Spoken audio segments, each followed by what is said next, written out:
दोस्तों, आज हम दूसरा चैप्टर लेके आए हैं हिंदी क्लास 10 का, जयशंकर प्रसाद का दूसरा चैप्टर हिंदी जयशंकर प्रसाद का।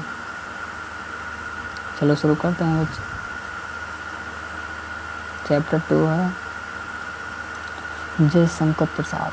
जयशंकर प्रसाद, जय मतलब विद्वान, प्रसाद मतलब दानी। जयशंकर बहुत बड़े दानी थे। देखो अभी पढ़ते हैं। जयशंकर प्रसाद का जन्म काशी के प्रसिद्ध वैश्य परिवार में हुआ था। मतलब वैश्य परिवार मतलब उनके जो रहने के पापा पिता उन्हें अमीर बने, वैश्य परिवार। 30 जनवरी 1889 में 89 ईस्वी को हुआ था।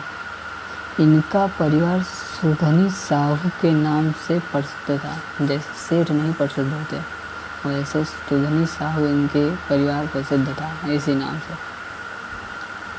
प्रसाद जी के पिता देवी प्रसाद श्वेत साहित्यिक प्रेम थे।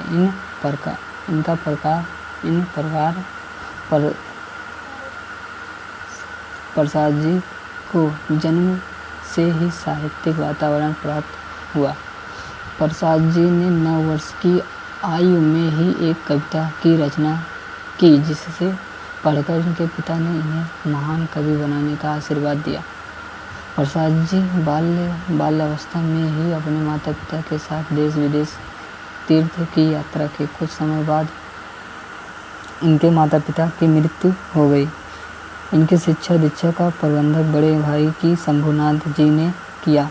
सर्वप्रथम इनका नाम क्वींस कॉलेज में लिखवाया गया, किंतु वहां इनका मन नहीं लगा और घर पर ही योग शिक्षा में अंग्रेजी और संस्कृत का अध्ययन करने लगे।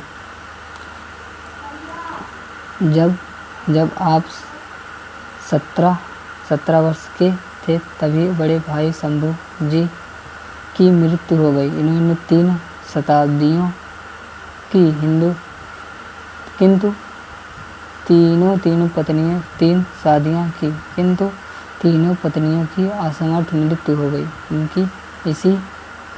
इसके बीच इनके छोटे भाई की मृत्यु हो गई। इसी भी आभासीय मौतों से या अंदर ही अंदर टूट गए और संघर्ष की और चिंता ने सुरक्षित बहुत हानि पहुंचाई। क्षय रोग से पीड़ित होकर 15 नवंबर 1937 ईस्वी को 47 वर्ष की आयु में इनकी निधन हो गया। देख लो शॉर्ट। लेखक एवं संक्षिप्त परिचय। संक्षिप्त मतलब आसान परिचय, संक्षिप्त मतलब क्या होता है? आसान, छोटा। संक्षिप्त परिचय। जन्म कब हुआ था? जन्म सन 1889 ईस्वी को हुआ था। कहाँ जन्म हुआ था? काशी में हुआ था। इनके पिता का नाम क्या था? देवी प्रसाद था। इनका मृत्यु कब हुआ था? 1937 ईस्वी को। छायावादी युग के लेखक थे। अब आगे चलो देखते हैं।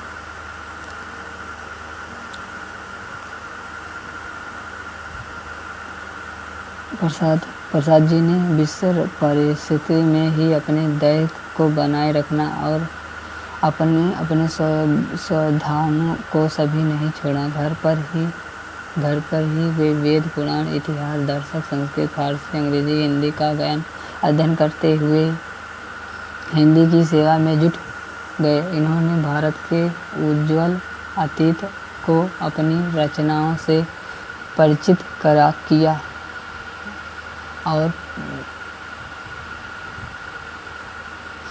प्रसाद जी ने भारतीय इतिहास में एक दशक का अध्ययन किया और उनके आधार पर ही ऐतिहासिक नाटक के क्षेत्र में युगांतर उपस्थित किया और इन्होंने अल्प युग में ही नेस्ट ग्रंथों की रचना करके हिंदी साहित्य की सिद्धांत किया और इनका संपूर्ण जीवन माँ भारती की आराधना में सम्मिलित था। प्रसाद जी बहुत मुखी और प्रतिभा के धनी थे और ये महान कवि, सफल नाटक, उपन्यास, कुशल कहानी और श्रेष्ठ निबंधकार थे। इनकी कृतियाँ निम्न प्रकार हैं। नाटक। इनकी प्रमुख नाटक चंद्रगुप्त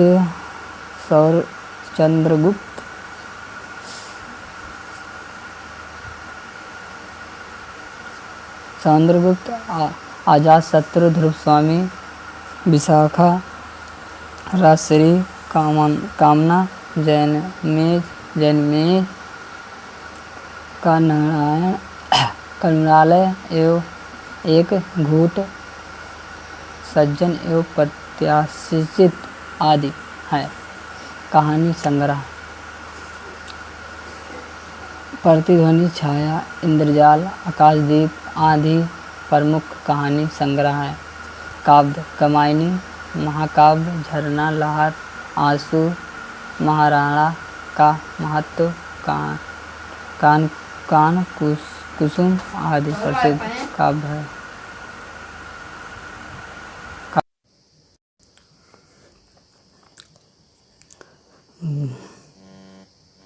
उपन्यास। कंकाल, तितली, इरावती, अपूर्ण आदि प्रमुख उपन्यास है। निबंध संग्रह। काव्य कला अन्य निबंध है। प्रसाद जी की भाषा शुद्ध,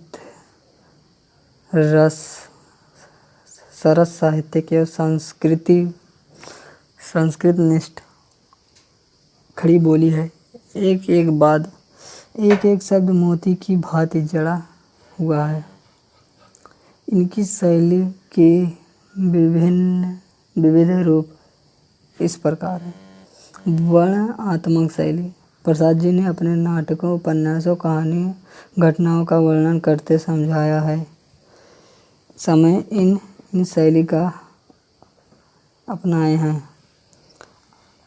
अलंकारिक शैली। प्रसाद जी स्वभावतः और कवि थे और अर्थात इनके गद्य में ही विविध अलंकारों का प्रयोग मिलता है। भावात्मक शैली। भावों के चित्रण के प्रसाद जी का गद्य की काव्यमय हो जाता है। इसमें से भाषा अलंकृत है और कामायनी इनकी प्रमुख सभी रचना का इस शैली के दर्शाया गया है। चित्रात्मक। प्राकृतिक वर्णन और रेखाचित्र में यह शैली मिलती है। इनकी अंकित, सूत्रित शैली, वाद शैली, विचारात्मक शैली, अनुसंधानात्मक शैली का प्रयोग भी प्रसाद जी ने किया है। प्रस्तुत ममता शीर्षक कहानी से प्रसाद जी ने भारतीय नारी को दर्शाया है और स्पष्ट करते हुए उसकी विवरसी और दयनीय स्थिति का सुंदर चित्र उपस्थित किया है। ममता विपरीत परिस्थिति में भी अपने स्वाभिमान की रक्षा करते हुए अपने काम एवं धर्म की पालना करती है। जय हिंद दोस्तों। वीडियो अच्छा लगा तो लाइक करो, नहीं तो चैनल को सब्सक्राइब करो।